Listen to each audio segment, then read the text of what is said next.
Gelap sekali. Gelap gulung lagi. Fokusnya telat nih. Oke, kita matiin dulu. Aduh, mana nih? Ya. Oke, terus ruang tengahnya juga, bro. Dan kopinya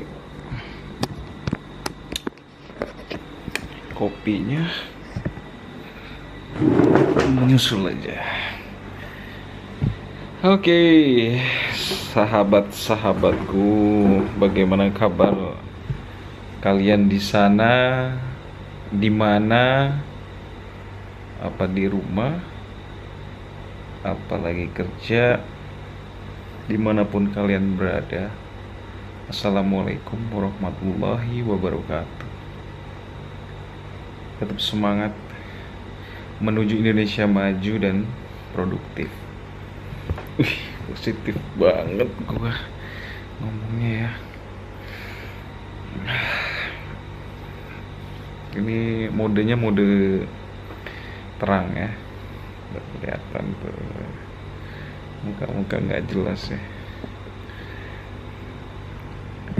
Oke teman-teman, sebelum kita lanjut obrolannya, apakah teman-teman di sana sudah nonton cerita horor Pengantin Jawa dari part 12, part 1, part 2-nya?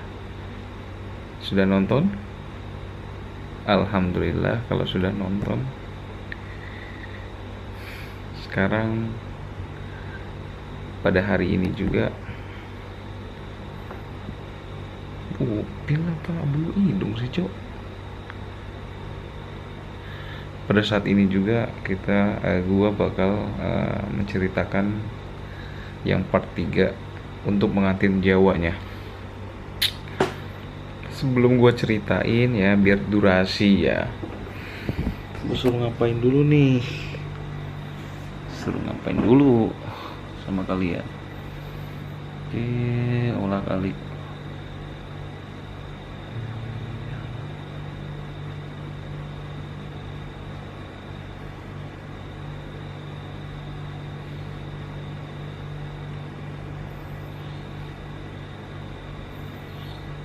Oh iya, jadi tuh gua kan buka-buka Facebook dan gua lihat meme, ya kan, kayak gambar gitu. Terus ya sebenarnya meme ini udah lama gue pengen tanyain, pengen gua cari artinya. Ya maklum ya, om loh. Jadi kalau buat kayak kata-kata baru yang kekinian itu gue kayak kurang banyak tahu gitu loh. Seperti no lab, wibu. Ya dua itu sih, wibu itu yang gue. Kalau newbie itu kan kayak player baru gitu kan, newbie ya. Kalau no lab sama wibu nih, nah ini yang selalu lewat, selalu kebaca tapi gue nggak sempet cari tahu gitu loh. Itu kebiasaan orang Indonesia tuh, nggak langsung cari tahu, keponya kurang. Jadi setelah gue searching di Google, no lab itu nggak ada kehidupan ya kalau nggak salah. No lab, no life kayak gitu. Kehidupan yang nggak ada, orang yang nggak punya kehidupan maksudnya. Coba lebih pastinya mending kita searching aja lah, daripada gue ngomong-ngomong nggak tepat sasaran. No lab adalah kata no lab tidak terdaftar di Kamus Besar Bahasa Indonesia dalam kurung KBBI. Namun no lab merupakan sebuah kata plesetan dari bahasa Inggris, yaitu no life. berarti menggambarkan orang yang tidak memiliki kehidupan atau yang kurang berpartisipasi dalam kehidupan sosial di sekitarnya. No let. Terus wibu. Wibu ya, saat gue ketik wibu adalah yang keluar Japanofilia. Tapi enggak, kita langsung ke sasarannya langsung ya, ke targetnya langsung. Wibu sering diucapkan banyak orang dan perbedaan antara wibu dan otaku.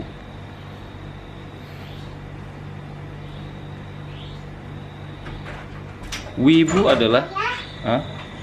Ayah kenapa makan begitu? Ayah lagi bikin video. Felis, Aku mau itu. Felis cukuran Ayah banget. minta itu, minta jajan. Kita jajan. Nah, duit Mama mana? di tempatnya pengalitin. Mau ngerikin. Mana? Awas, awas, awas. Ayah, Coba cari di situ. mana? Nggak ada. Di mana? Coba cari. Tunggu. Tunggu ya. Mau sih?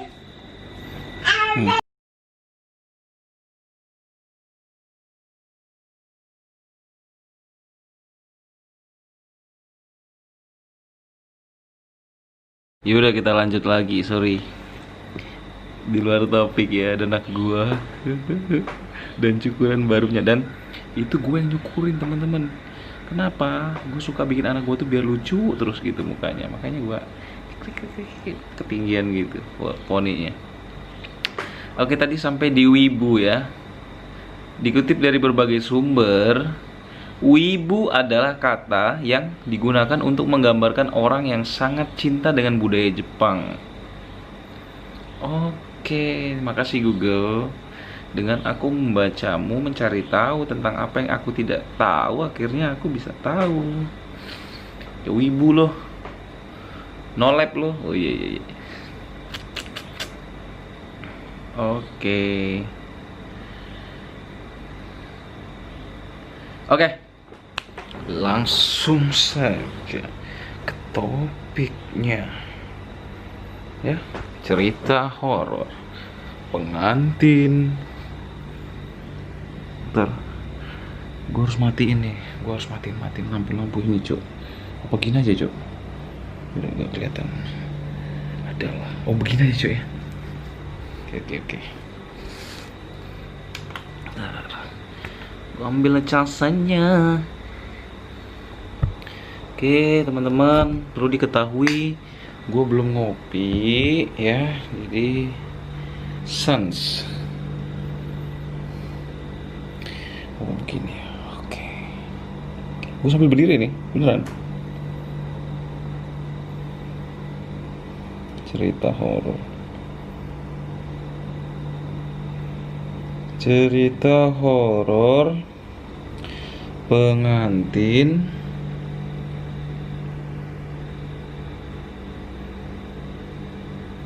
Jawa part 3 ya. Ingat ya, part 3. Oke.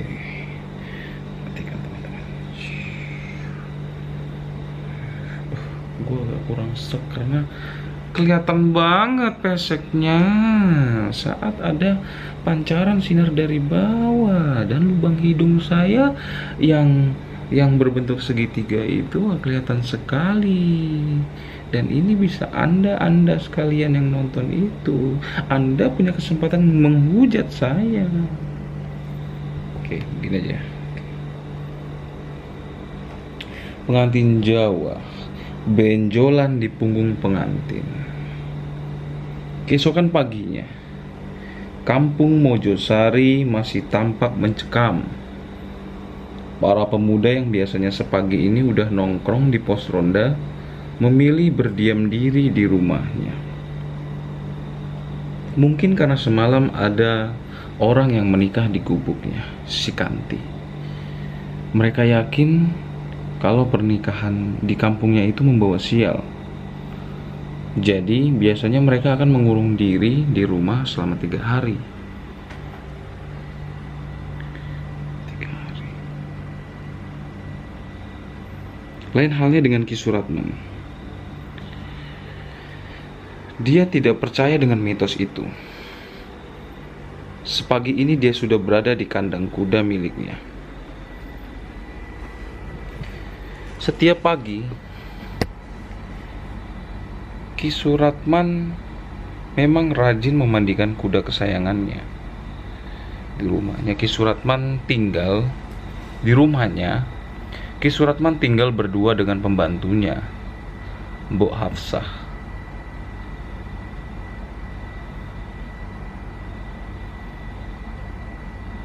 Walau sudah tua, Mbok Hafsah masih tampak lincah dan cekatan.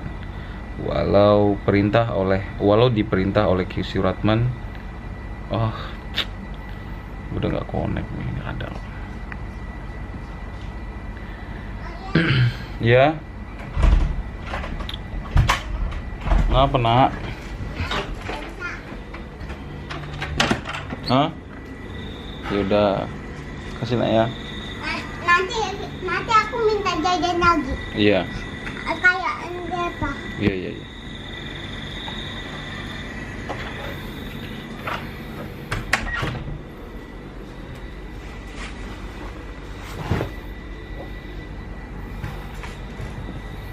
Real life, lo harus duluin real life lo ya. Ini cuman konten.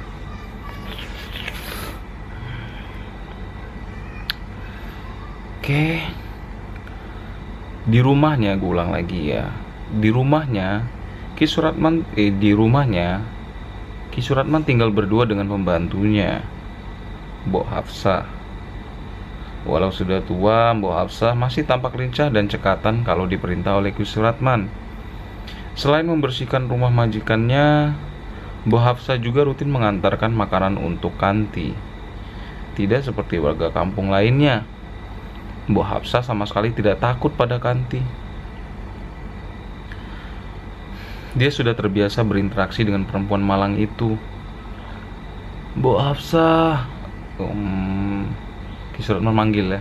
Mbok Hafsah, panggil Ki Suratman. Tangannya masih sibuk menggosok tubuh kuda dengan sikat. Iya Doro, sahut Mbok Hafsah. Dengan tergopoh-gopoh dia muncul dari dapur. Kanti udah dikasih makan? Tanya Ki Suratman tanpa menoleh ke arah Mbok Hafsah. Belum Doro, jawab Mbok Hafsah sambil tertunduk. Ya udah, sana kasih makan, ujar Ki Suratman. Baik Doro. Mbok Hafsah segera beranjak ke dapur lagi. Sesaat kemudian, dia muncul kembali dengan membawa rantang nasi. Ia lalu pergi ke gubuknya Kanti. Mbok Hafsah sebenarnya kasihan melihat kondisi Kanti. Dia ingin sekali memandikan perempuan malang itu, tapi Ki Suratman melarangnya. Sampainya di depan gubuk, Mbok Hafsah membuka rantai yang membelenggu pintu gubuk. Ia pun masuk ke dalamnya. Dilanjutkan dengan membuka rantai pintu kamar Kanti. Pintu itu perlahan dibuka, menimbulkan suara derit yang nyaring. Seketika saja rantang yang dibawa Mbok Hafsah jatuh. Nasi dan tempe tumpah acak-acakan. Tanpa pikir panjang lagi, dia langsung lari sekuat tenaga untuk memberitahu Ki Suratman. Tidak sampai 10 menit, Mbok Hafsah sudah sampai di halaman kandang kuda Ki Suratman. Dia tidak langsung berbicara, napasnya tersengal. Mbok Hafsah memegang kedua lututnya. Dia kelelahan karena lari dengan seluruh tenaga yang ia punya. Doro, Kanti Doro, Kanti. Kalimatnya terputus-putus. Kamu itu kenapa, Mbok? Ada apa sama si Kanti? Ki Suratman juga ikut panik. Kanti hilang, Doro. Akhirnya kalimat itu keluar dari mulut Mbok Hafsah. Hah? Hilang? Yang benar kamu, Mbok. Sumpah, Doro, saya nggak lihat Kanti di kamarnya. Bahkan balok pasungnya juga hilang. Bangsat, umpat Ki Suratman. Dia masuk ke dalam rumahnya untuk mengambil sebuah keris. Pastilah itu keris sakti. Dulu keris itu pernah ia gunakan saat menangkap Kanti. Ki Suratman pergi ke kubu Kanti. Dan benar saja apa yang dikatakan Mbok Hafsah. Si Kanti menghilang. Bahkan balok pasungnya juga hilang. Ini aneh. Tidak butuh waktu lama, kabar tentang hilangnya Kanti langsung menyebar ke seluruh warga kampung Mojosari. Kabar itu membuat mereka panik dan ketakutan. Jadi, selama Kanti dikabarkan hilang, kampung itu seketika tambah sepi. Hanya orang-orang pilihan Ki Suratman saja yang berkeliaran setiap malam untuk mencari keberadaan Kanti. Tidak terkecuali dengan Bima dan Anjani. Sudah beberapa hari ini mereka berdiam diri di rumah. Bima sudah punya rencana akan membawa Anjani ke kota. Dia yakin kehidupan mereka di sana akan lebih nyaman ketimbang di Mojosari. Malam itu Anjani sedang mematut diri di depan cermin sambil menyisir rambutnya yang panjang. Bima masuk ke dalam kamar dan langsung menyentuh kedua pundak istrinya itu. Dari pantulan cermin, Bima memperhatikan paras istrinya yang cantik. Anjani pun tersenyum. Bima memeluk istrinya lalu membaringkannya di atas kasur. Namun, baru saja Bima hendak merangkul istrinya, tiba-tiba Anjani berteriak. Ia melihat bayangan Kanti terpantul di cermin. "Kenapa sayang?" tanya Bima kaget. "Tadi ada Kanti di cermin." Nafas Anjani terengah-engah, raut wajahnya sangat ketakutan. "Mana? Gak ada kok," kata Bima. Bayangan itu menghilang. Padahal jelas-jelas Anjani baru saja melihat Kanti berpakaian pengantin sedang berdiri di cermin. Anjani juga melihat kalau kedua kaki Kanti masih dipasung. Sesaat setelah Anjani melihat bayangan Kanti, tiba-tiba ia meringis kesakitan. Tangannya mencoba menggapai-gapai punggungnya yang terasa ada sesuatu. "Ada apa sayang?" "Punggung aku sakit. Punggung aku sakit," jawab Anjani sambil meringis. Bima memeriksa punggung istrinya. "Sebentar. Kok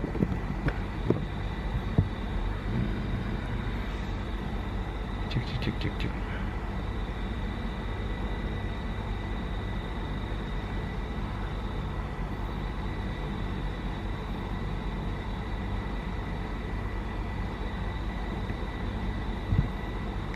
Bentar, buram.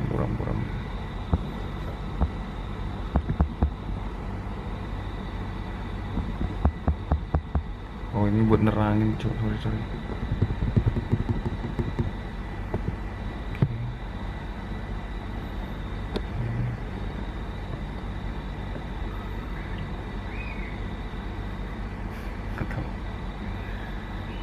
Bima memeriksa punggung istrinya. Ia menemukan benjolan kecil sebesar biji kelereng di punggung istrinya sebelah kanan. "Ada benjolan? Besok kita periksa ke dokter ya." Bima menutup kembali baju istrinya. Semalaman suntuk, Anjani tidak bisa tidur. Benjolan di punggungnya seakan bergerak-gerak, bikin ngilu dan perih. Beberapa kali ia membangunkan suaminya karena rasa sakit itu semakin parah. Keesokan paginya, wajah Anjani pucat. Tubuhnya juga sangat lemas. Tanpa pikir panjang lagi, Bima meminta izin kepada orang tua Anjani untuk membawanya ke kota. Benjolan di punggung Anjani harus segera diperiksa oleh dokter spesialis.